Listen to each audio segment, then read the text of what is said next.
Alrighty folks, blue sky, yieldy.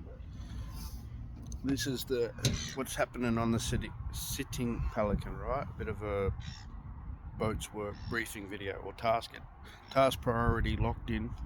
This is the briefing video just to fill you in on what it is I'm doing today. Let's flip this. Well, this is the priority. Okay. Clean this up. Right. It's all this old varnish. I believe that's old. Yeah, that's got to be old varnish. So the rain last night just said, hey, if you don't sort this out, there's going to be more issues. So just stay with me for a second. Do we risk the biscuit? No. Just stay with me for a second. We'll go around the other side. You come for a walk. Come for a walk, will you? Check it out. So that's coming up alright. If anyone tuned in when we did a scrub. Just been scrubbing and scrubbing.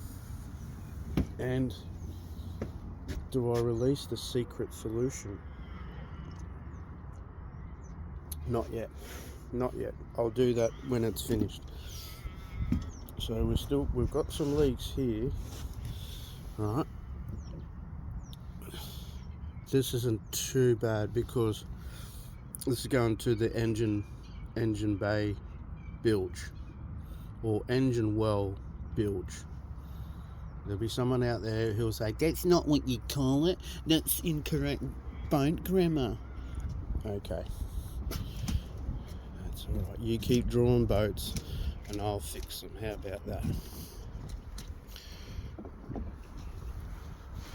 So the previous captain or owner, or one of them, so they've put fiberglass in here. Now that's worked and it's doing a good job, which I appreciate. Although I will like to stay away from fiberglass as much as I can. I already have a little fiberglass sailing boat, and to this one I want to do as much as I can with just good old paint. And so here I did a little experiment. I found some old paint and I mixed in some linseed oil and some terps. Doesn't look pretty, but I just wanted to create a seal, and the oil actually works out all right. It creates a tackiness to it. And there'll be someone else out there, oh, you don't do that, you're not. Yeah, okay. Take it easy there. Don't you bust a poo-poo valve, as they say. And why would you put linseed oil? Well, oil-based paint, is it not? Right. So you get out the cordless drill and you mix it in. Didn't emulsify as much as I wanted.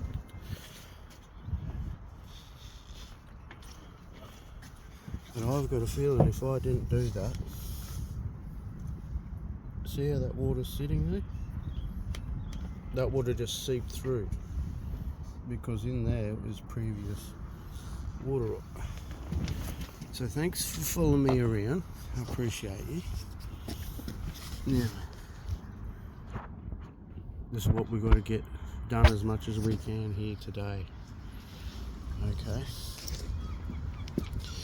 Now, it's a bit how's your father, as they say, because I was just working and just want to experiment with this stuff. So it's good old window seal it, right? So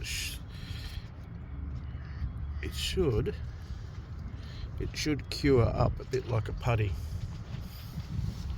Okay.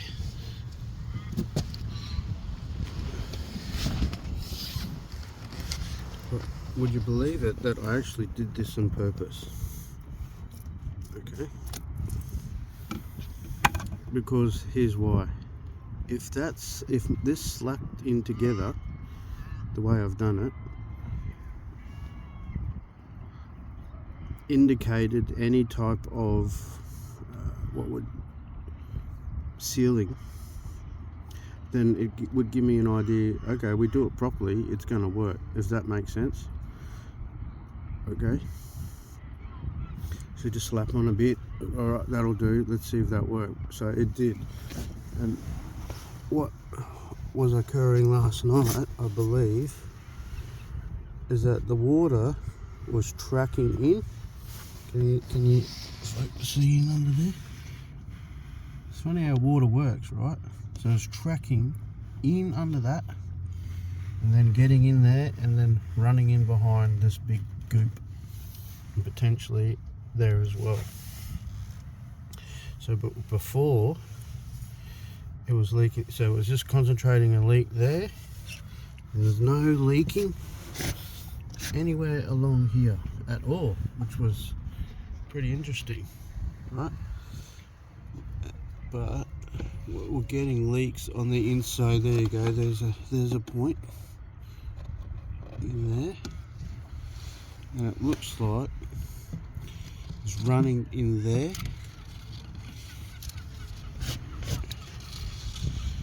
And seeping somewhere along here. So obviously, here's the deal. We'll tidy this up a bit. We'll get the rest of this stuff. Clean up this varnish, obviously. Just give it a tickle with a flat disc. Okay. Get this rest of this gasket out. This gasket silicone, I think you call it. Do a neat enough job along all of these edges. Okay. And then I'm going to use the rest of this paint that I mixed up with linseed oil and just slap it on. And I believe that will provide a good enough seal, and depending on what gets exposed here in these seams. Okay, so here's the thinking. Why would I not do a good job? Because I need to do future works, you see. Look, I need to actually strip this all back and lift the wood up and so on and so forth. So in my thinking is, there's no need to do a full Monty right now. The task at hand, or the priority locked in, is we just need to create weatherproofing to minimize the water going into the boat here. That's it. Okay, so I don't know if they've nailed this in, but you would think that if you were to put that there like that, that water would come down. But look what's happening. Good old water in its wonderful ways is it's hanging on and running actually down into that corner. Isn't that interesting? Right. So really, you'd want to minimize that gap. There's no need for that gap to be really that big. You'd think it'd be flush, that you'd run that flush. It's interesting how this boat's been put together, but I do enjoy having a really nice wide footpath while we're here.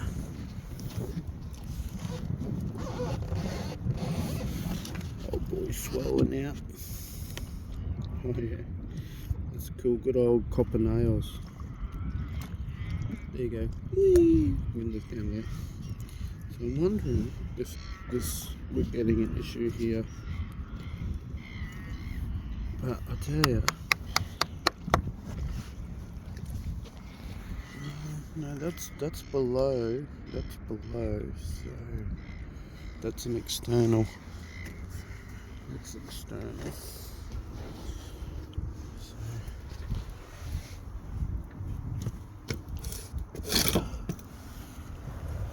Get one of those chest cam cameras or something. Yeah. So along here, this is getting some leaks because I didn't I didn't realise that that's all that's holding this in. After the rain last night, it indicated that this hadn't even been siliconed. So that's potentially on the cards, but out of the leaking, so here we go, out of the leaking, there's a prioritising in the leaking. This is the most dramatic. This is minimum. So most people would probably start with the window first, right? So I'm learning that. Start with whatever is of the highest, you could use the word drama. Right. So this leaking along these seams here causing the most drama, and actually down there, because that's around about there is where the gradient stops and starts to sort of taper to the aft of the boat. But all in all, right, as you'll hear me say quite frequently throughout the process of fixing this old boat up, is it's in pretty good shape. And that most of the water that I've been taking out of the bilge, what's that word? What's that detective word?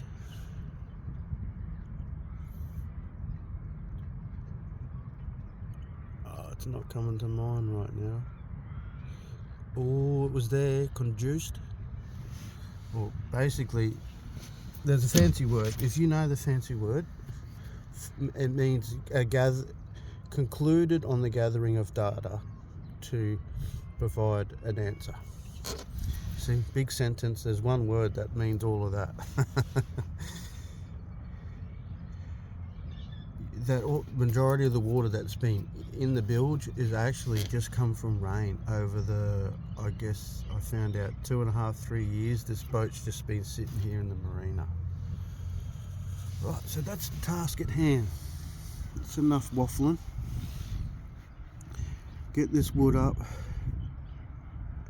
move them old fishing rods, right, get this into a nice workspace.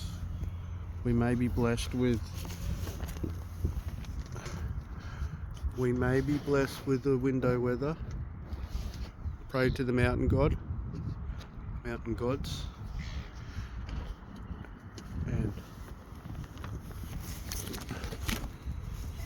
it's a tricky one because this is a bit hard to work through here in a crawl space, but we'll see, because undoing the tarp will just mean it's going to flap and carry on, and no one likes the sound of a flapping tarp, right? So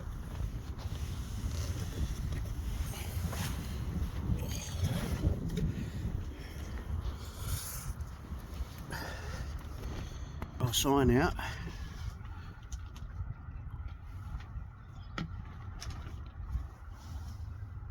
With me beanie, and that paint, if you're wondering, whoa, that was a bit close, easy with the camera work there now. This paint, obviously a really good paint, designed for boats, potentially called Jotson. And that's the one good thing about a good oil-based paint, is it gives you this like sheen, this gloss. So you may not necessarily need to fork out a whole bunch of money on 2-pack paint or epoxy paint or gel coat, I think, which is 2-part paint. Okay. When I was a lackey as a panel beater, it was just always reinforced. It doesn't matter how good the paint is, if you're sanding right? Is it up to par? Or the paint will just show you how well your sanding was what the head painter there, or mechanic panel beater, said to me. Isn't that interesting? That was when I was 15, 16, and that stuck with me. Plus my dad's mentioned that as well, and a lot of people, other fellas along the way. Yeah. Measure twice, cut once, all of that jazz. So having this old boat, so here's my little bit of philosophy for you all today. Even if your bucket's already full, you just take another little sip of Captain Kane philosophy. That having an old boat like this and realizing that you need to learn how to prioritize things. You need to put your focus into that which you want to achieve. And if I was to spend all my energy complaining, then that's where all my energy is going to go, right? And guess what? Does it take a scientist or a professor to realize that nothing will ever get done? Only thing that will get done is me just being in a state of complaint. And that's that little saying that complaining is draining, right? Which it is. It absolutely is, because it's untethered energy. I used to say to my chef mate there all the time, dude, it's like a kite in the wind with no string. It's just all over, or like a flapping tarp. It's making a lot of noise, and that just gets annoying, right? It doesn't really do anything for you at the end of the day.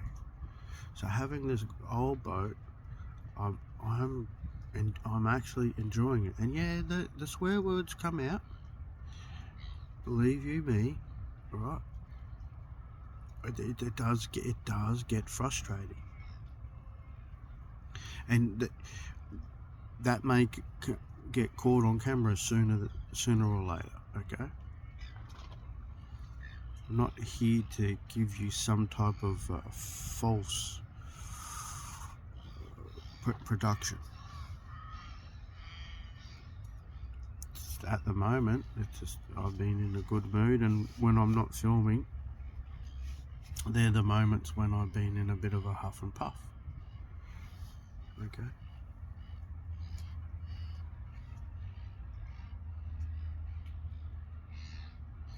But maybe we can set the camera up somehow today. Right, maybe I could cable tie it to there. Yeah, that might work. And who knows? Maybe I'll have a hissy fit. So until then, be good, be great, be brilliant. Be brilliant in your own way, okay? Don't worry about looking up the Oxford Dictionary. What does brilliant mean? Yeah, I'm getting on with it. Yeah, okay. Oh, well, that was the boss. So, come on, son, get on with it.